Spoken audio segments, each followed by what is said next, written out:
¿Qué tal, amigos? Estamos en una nueva cápsula SIAMTE. Nos da mucho gusto que estén nuevamente con nosotros. El día de hoy está con nosotros el doctor Serafín Ángel Torres Velandia, a quien agradecemos su participación. Les comento un poco de su semblanza curricular. El doctor Torres Velandia cuenta con un postdoctorado en currículum, innovación pedagógica y formación realizado en Centro de Estudios e Investigaciones para el Desarrollo Docente adscrito a CONACYT, Guadalajara, Jalisco. Es doctor en Filosofía, Ciencias de la Educación por la Universidad Nacional de Educación a Distancia, la UNED de Madrid, España. Tiene una maestría en Comunicación para la Educación Social por el Instituto Latinoamericano de la Comunicación Educativa, el ILSE, y es experto en comunicación educativa por el ILSE y la UNESCO México. Actualmente, desde 2006, es profesor investigador de tiempo completo, titular B, en la Universidad Autónoma del Estado de Morelos y ejerce la academia en el posgrado de educación adscrito al Programa Nacional de Posgrados de Calidad de CONACYT en el Instituto de Ciencias de la Educación, ICE. Doctor Ángel, le agradecemos mucho por estar con nosotros en esta cápsula SIAMTE y le damos la palabra para que nos hable sobre su exposición acerca de recursos educativos abiertos. Adelante. Muchas gracias por la invitación. Es un honor poder colaborar con el CIAMTE y aportar los conocimientos o productos de la investigación que se está desarrollando dentro de la era del COVID-19. Entonces, tiene dos partes nuestra exposición. La primera va a ser el contexto, ¿no? ¿Cómo vive el investigador en un contexto de la pandemia que atraviesa el mundo y nuestro país? En segundo lugar, ¿cuáles fueron los principales sustentos y métodos de la investigación sobre los recursos educativos abiertos en las universidades públicas mexicanas? Y finalmente, algunas conclusiones al respecto. Correcto. Entonces, adelante, doctor. Nos da mucho gusto tenerlo.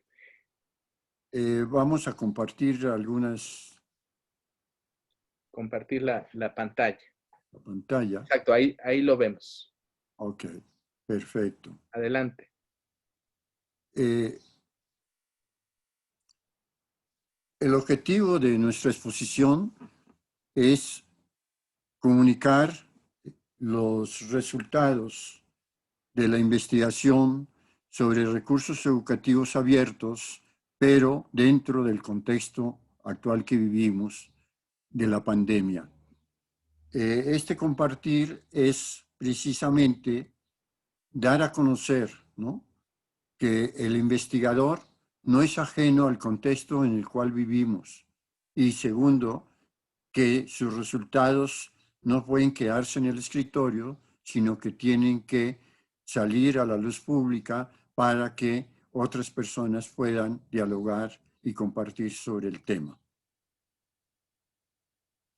El contexto, vamos a comenzar diciendo que vivimos un tiempo de disrupción e incertidumbre, ¿sí? Creo que la incertidumbre en este momento nos agobia a todos. ¿Hacia dónde vamos, no? ¿Cuándo termina esta incertidumbre, no? Etcétera. Y esto afecta a nivel global a los países, ¿sí?, que luchan por recuperar la salud de sus pueblos con diversas estrategias. Pero yo considero que aquí hay dos crisis, la de la pandemia y la crisis de las tecnologías digitales. Esta crisis de las tecnologías digitales afecta la vida y el trabajo de millones de seres humanos. La revolución tecnológica que estamos viviendo afecta a los niños, a los jóvenes, a los adultos trabajadores, a las personas mayores y especialmente a los núcleos familiares, ¿no? Todos estos sujetos habíamos estado en contacto con las tecnologías, pero de diferente manera, pero como familia, como núcleo familiar, menos, ¿no? Entonces, esto crea situaciones no solamente de posibilidades, sino de situaciones críticas que problematiza la vida de las familias y de los jóvenes y profesores principalmente. El secretario general hace una declaración reciente y nos dice que nos enfrentamos a una catástrofe generacional, ¿sí? Las generaciones presentes y futuras no van a ser igual a las anteriores. ¿Por qué? Porque con la pandemia se está corriendo el riesgo de despilfarrar el potencial humano que tienen los países, ¿no? Socavar o disminuir la línea de progreso que llevábamos. Y lo más grave, y que lo estamos ya viviendo, es agravar las desigualdades que ya existían en todos los órdenes económicos, políticos y culturales, ¿no? Este llamado este enfrentarnos a esta catástrofe es fundamental para todos, pero fundamentalmente también para la academia y para la universidad. Les voy a compartir un testimonio para ver la situación que se vive en el profesorado universitario. No solamente es una situación para las familias, para los niños, jóvenes, adultos, sino ante todo para los docentes de todos los niveles educativos. Pero en esta ocasión nuestro trabajo se orienta a la educación superior. Estas voces de angustia de un profesor universitario, ¿sí? Son, digamos, en cierta forma, muy difíciles, muy sentidas. Es un testimonio que en la ponencia que se presentará ampliamente en el Congreso, es una página de su testimonio que nos da. Este profesor es un profesor, trabaja en 3 universidades privadas y además estaba haciendo un posgrado, ¿no? Y él nos dice, disculpen que escriba hasta hoy, pero es debido a que todavía tenía esperanza de terminar con lo que me está pasando. Pero debo confesarles que no puedo porque la experiencia en esta pandemia ha sido totalmente estresante, agotadora y demasiado exigente. Estoy trabajando diariamente, incluyendo los fines de semana, entre 8 y 12 horas, sin contar los problemas de salud que tuve, gripa, que en un principio me espantó muchísimo, ¿no? Y el contexto es que él nos dice, tengo que responder a las clases de 3 universidades, ¿sí? Mis hijos perdieron el trabajo con la pandemia, ¿no? Y las universidades me están pidiendo que dicte las horas completas de clase, no las asesorías. Entonces, dice, renuncio a seguir en el posgrado y espero que pueda terminar con vida, ¿no? Esta angustia, esta realidad la viven cientos y miles de profesores de América Latina y de México. Entonces, no podemos ser indiferentes ante esta situación. Y por eso traigo este testimonio. Y finalmente, ¿qué está aconteciendo con la educación y la pandemia. ¿Qué es repensar la educación hoy? No podemos seguir igual, ¿no? Ah, sí, la educación, no, no hay que repensarla, hay que replantearla, hay que desestructurarla. ¿Qué es lo que está pasando? Nos dice, eh, lo primero es que ante las realidades, ¿no? Sobre todo del sistema educativo de educación básica y universitario, las autoridades han sido altamente insensibles a lo que acontece en esta nueva experiencia de educación virtual y en este traslado de la escuela, del aula, del edificio de las aulas al corazón de las familias, ¿no? Y lo único que en la emergencia se mantiene en pie son dos cosas, tres: el avance científico y tecnológico, ¿no? Este avance, todos los científicos nos están diciendo qué hacer y qué acontece, ¿no? ¿Sí?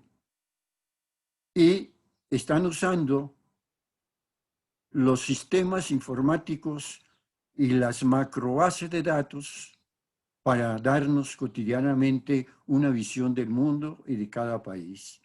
Entonces, eso no es que esté mal, ¿no? Sino que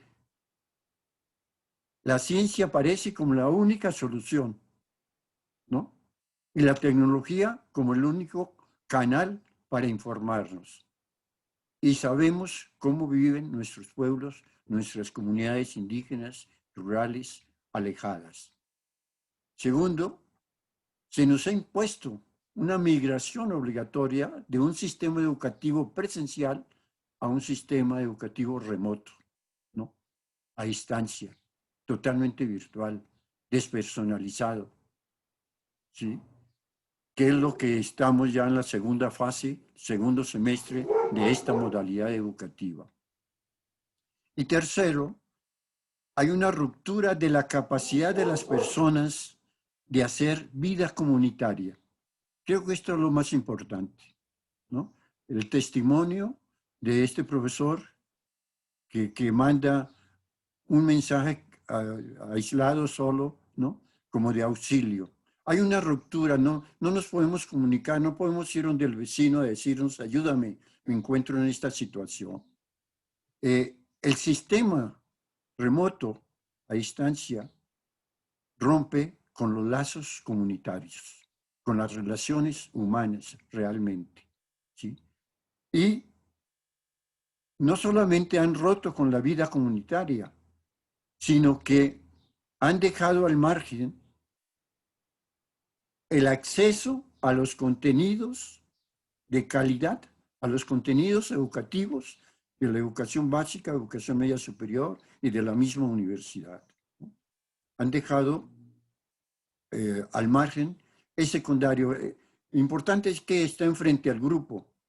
¿Qué van a decir? ¿Cómo lo van a decir? ¿Qué valor científico tiene? Eso no se cuestiona nada, ¿no? Se traslada a lo que ya el profesor sabe o los programas que ya existían en la educación presencial.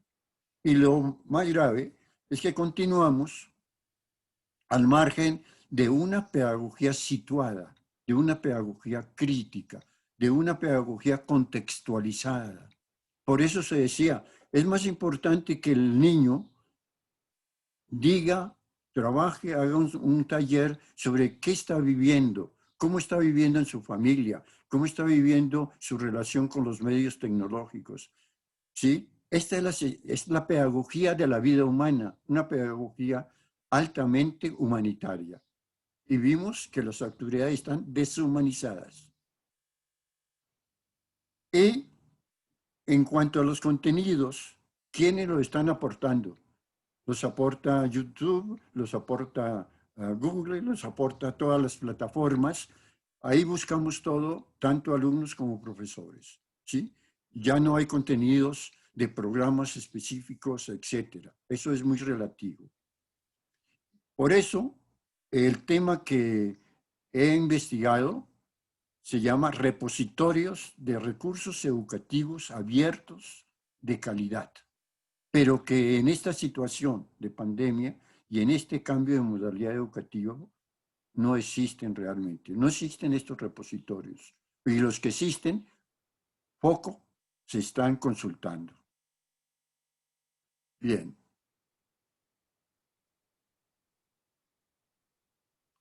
¿Qué son? No voy a dar una definición, sino una caracterización que hace la UNESCO en su última conferencia del 2019 sobre los recursos educativos abiertos.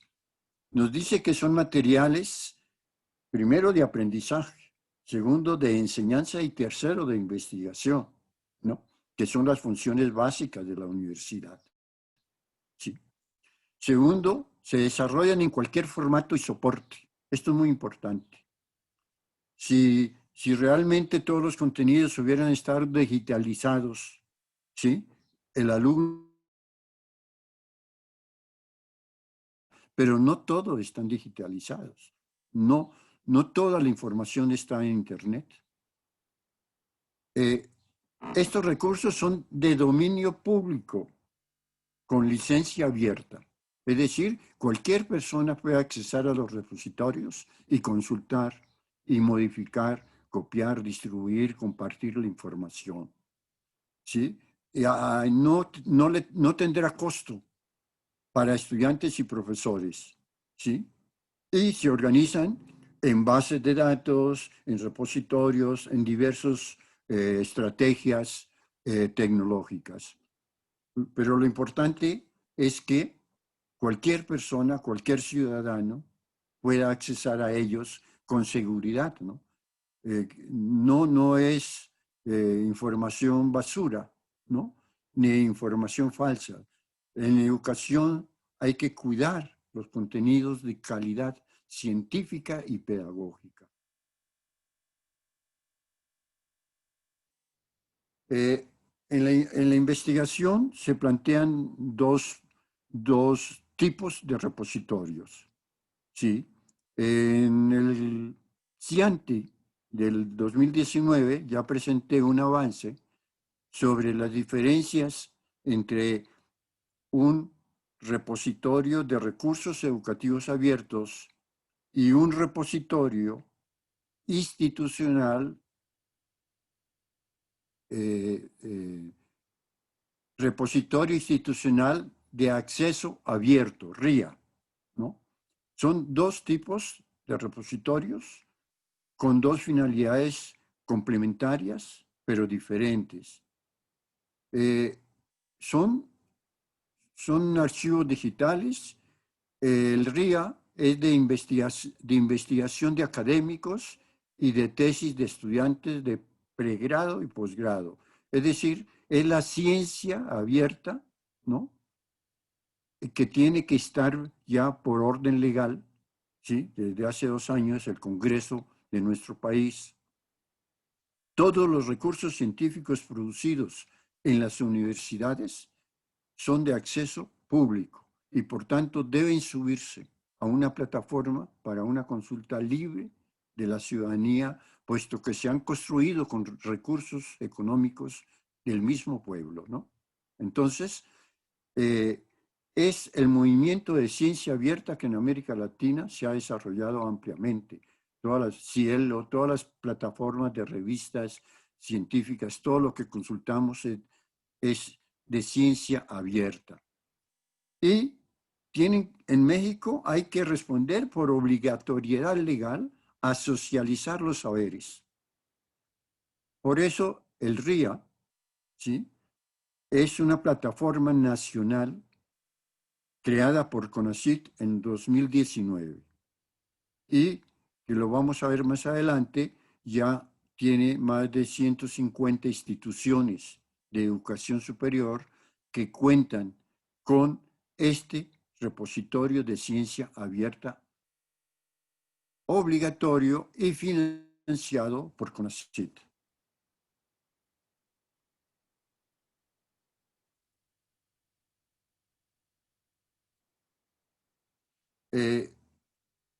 ¿En qué consistió cuáles son? Creo que me pasé un poco. Bueno, sí, Y está. ahí va. aspectos metodológicos, ¿sí? ¿Cómo se hizo la investigación? La investigación tuvo dos fases, fue parte de un proyecto de año sabático en mi universidad, la Universidad Autónoma del Estado de Morelos. La primera fase fue antes de la pandemia y la segunda es la que estamos viviendo en el primer semestre de este año. ¿Qué se investigó? ¿Cómo se están dando los recursos educativos abiertos en las universidades públicas estatales? En México hay dos diferentes tipos de universidades. Las universidades nacionales, federales, como es la UNAM, el Politécnico, la UAM, ¿no? Y las universidades estatales, cada estado tiene una o más universidades estatales. Esta base de datos está en la NUYES, ¿sí? Y lo de los RIA está en el Repositorio Nacional de Ciencia y Tecnología e Innovación de CONACYT. ¿Por qué las universidades públicas estatales?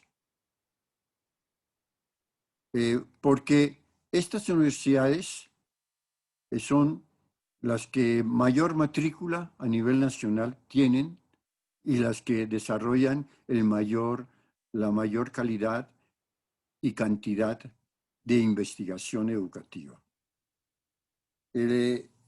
¿Cuál era el objetivo? Hacer una consulta a los profesores investigadores. Tomamos como caso de estudio a la UAM, mi universidad. Y lo voy a decir por qué se seleccionó ahorita más adelante. ¿Sí?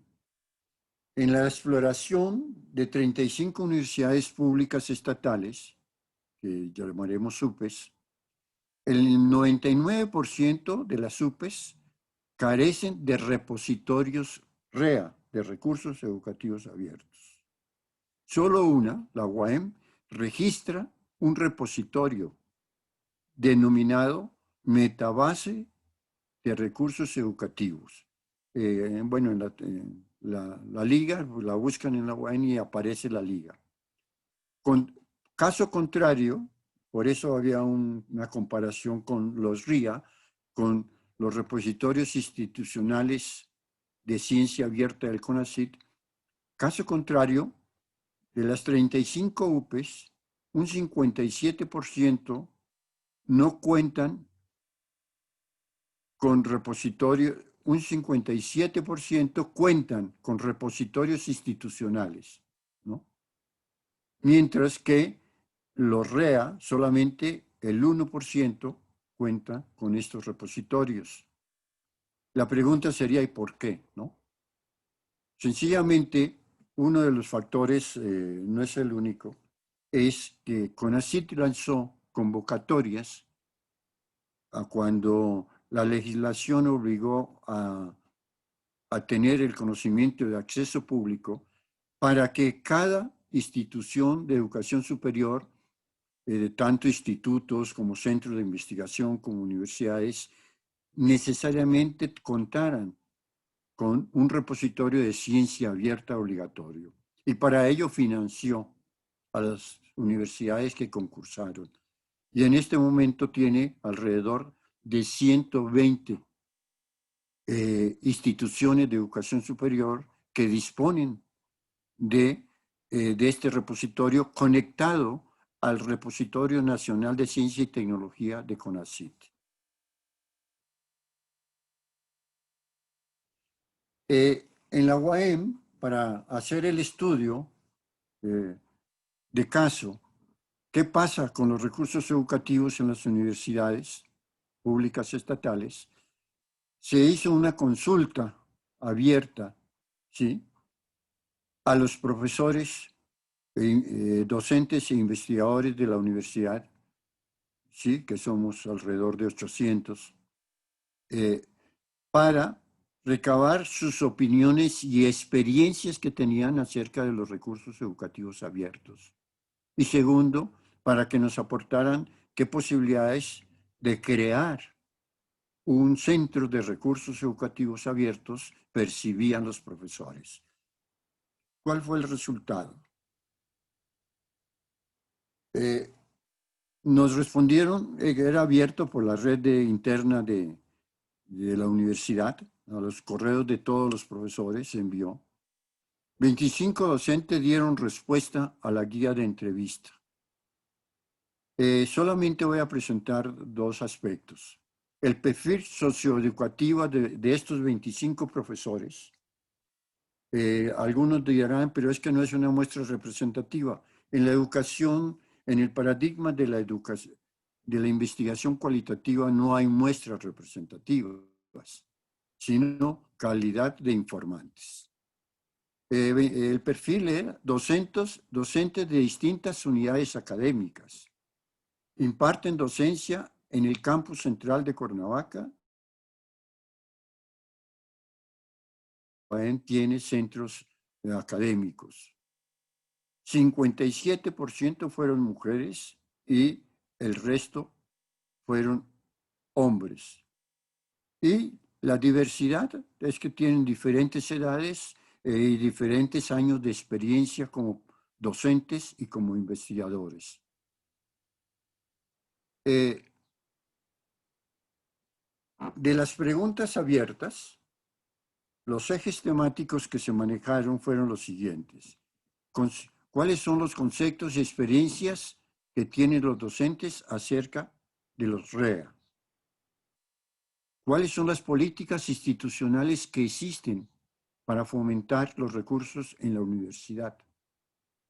¿Qué piensan de las licencias y herramientas autorales abiertas, como Creative Commons? Y finalmente, ¿qué tipo de colaboración ofrecen para la creación de recursos nuevos educativos abiertos? ¿Sí? Con la respuesta de estos 25 profesores a 6 preguntas abiertas, se conformó lo que se llama el corpus de análisis, la narrativa de los profesores, el discurso de los profesores, que desafortunadamente todavía como la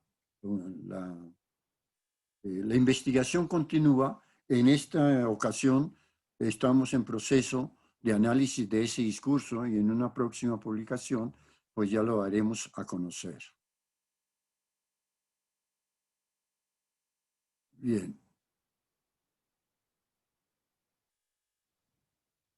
¿Cuáles son las posibles conclusiones provisionales? Uno, en relación al contexto que vimos inicialmente, ¿no? Reconstruir las relaciones comunitarias entre profesores y estudiantes. Es una tarea pendiente de las universidades. Tan importante que todos estamos aislados. Aún los que, por ejemplo, los sindicatos, pertenecemos a un sindicato de académicos, nadie ha dicho nada. Los alumnos se comunican para entregar tareas. Entre ellos, su organización, no hay congresos, no hay discusión, no, todos simplemente saturados de entregar actividades en línea. ¿Sí? Si no reconstruimos más allá de la academia, esta relación humana, es muy difícil salir de la situación. Segundo, los REA en las universidades públicas estatales en México no han tenido la expansión deseada en el campo de la educación superior estatal, ¿no?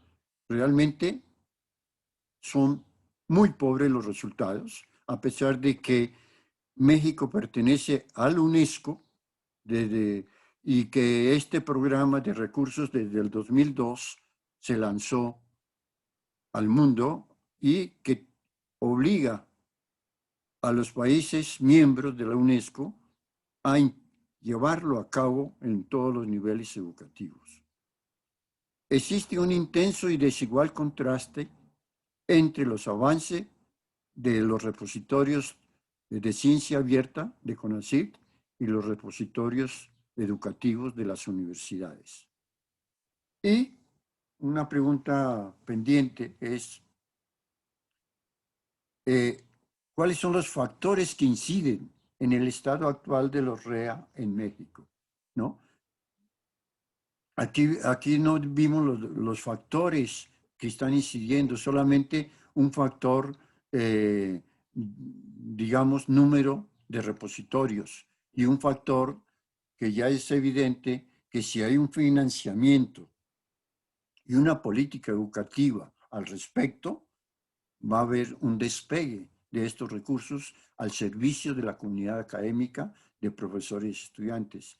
Mientras esto no exista, la cultura de los REA en las universidades públicas, no digo de todo México, no estoy hablando de todas las universidades privadas, no estoy hablando de las universidades federales, estoy hablando de 35 universidades que revisamos, que son las que se llaman universidades públicas estatales. Bien, pues hasta aquí sería mi aporte en cuanto a la investigación. Perfecto, doctor Ángel, y muchas gracias por compartir esta investigación. Agradecemos mucho pues, la participación en esta cápsula. Me parece muy interesante todo lo que nos ha compartido y hay varias preguntas que se quedan en el tintero. La primera de ellas es en cuanto al papel del investigador. En esta primera parte que nos presentaba de las diversas problemáticas relacionadas con con el COVID-19, en el contexto del COVID-19, ¿cuál sería el papel del investigador en este contexto? Bien, muchas gracias. Realmente, revisando, por ejemplo, la UDUAL, la Unión de Universidades de América Latina, ¿no? Ujú. Otro conjunto de organizaciones nacionales e internacionales,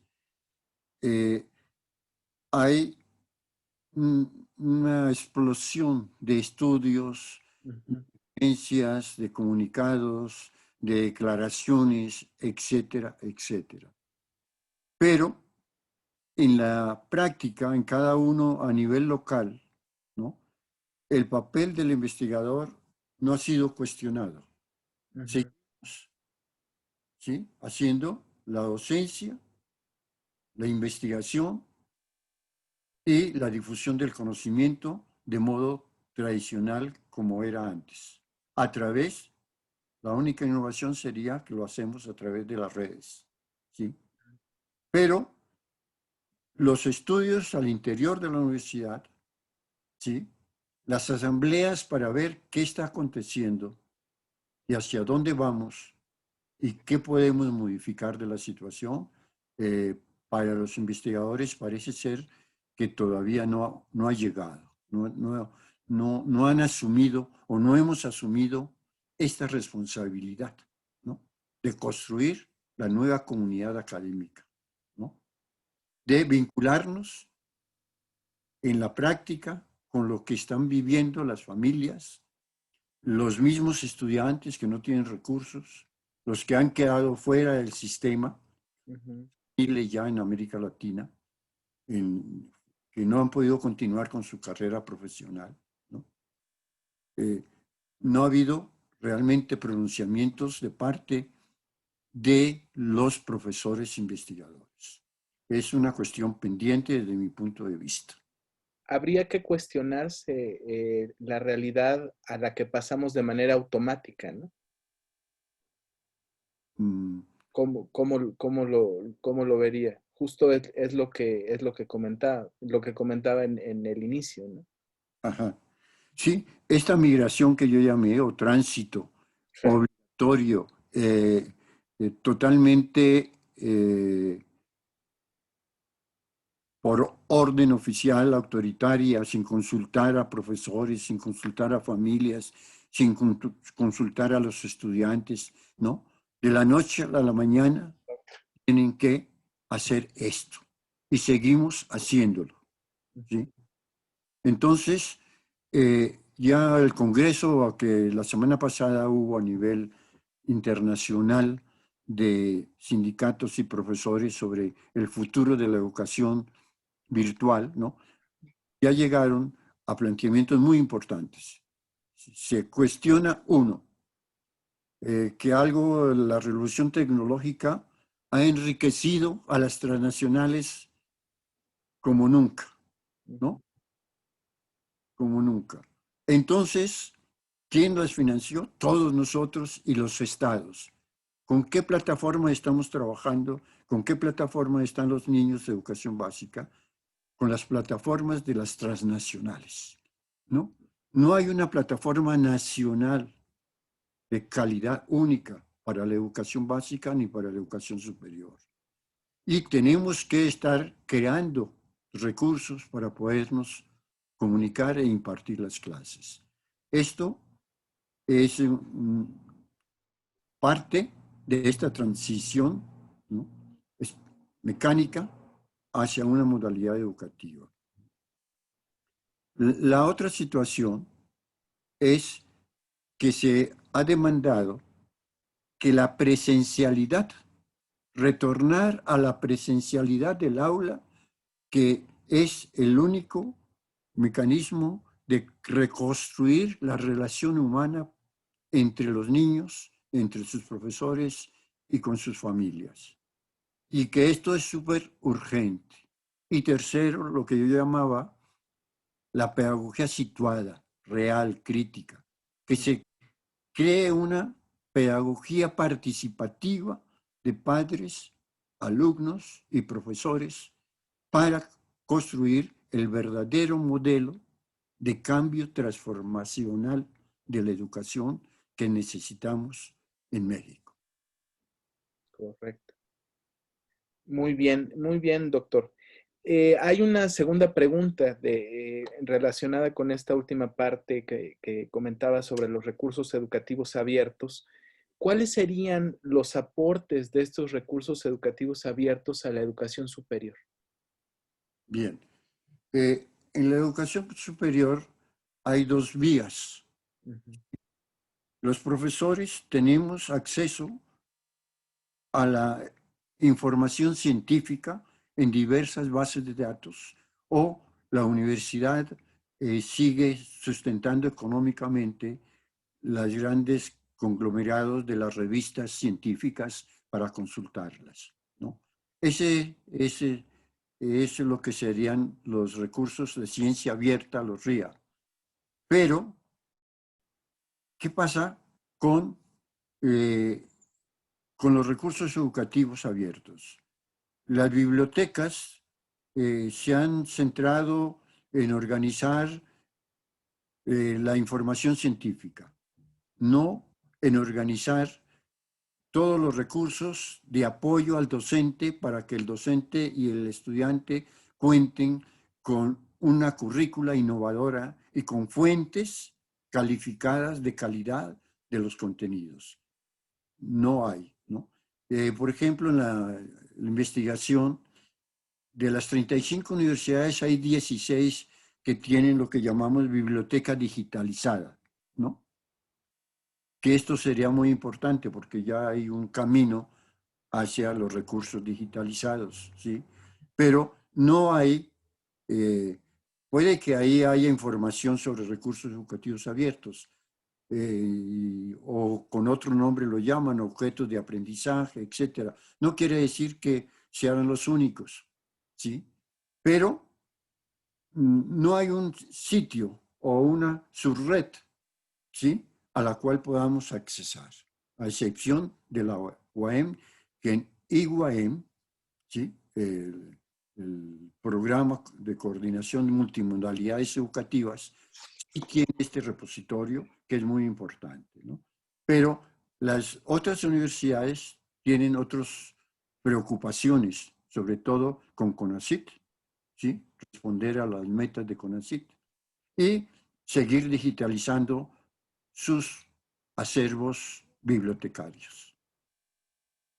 Perfecto, doctor. Muchas gracias por sus respuestas y muchas gracias por compartir con nosotros en estas cápsulas CIAMT este tema sobre los recursos educativos abiertos a nivel superior. Le agradecemos mucho y a los amigos que nos escuchan, También muchas gracias por estar al pendiente de estas cápsulas SIAMT. Nos vemos en nuestra próxima grabación. Gracias. Hasta Muchas pronto. gracias, Luis Alfonso, y todo el equipo productor, ¿no? Y editor de este aporte a la comunidad académica y a la educación mediada por tecnologías. Muy amables. Gracias, muy amable. Hasta pronto.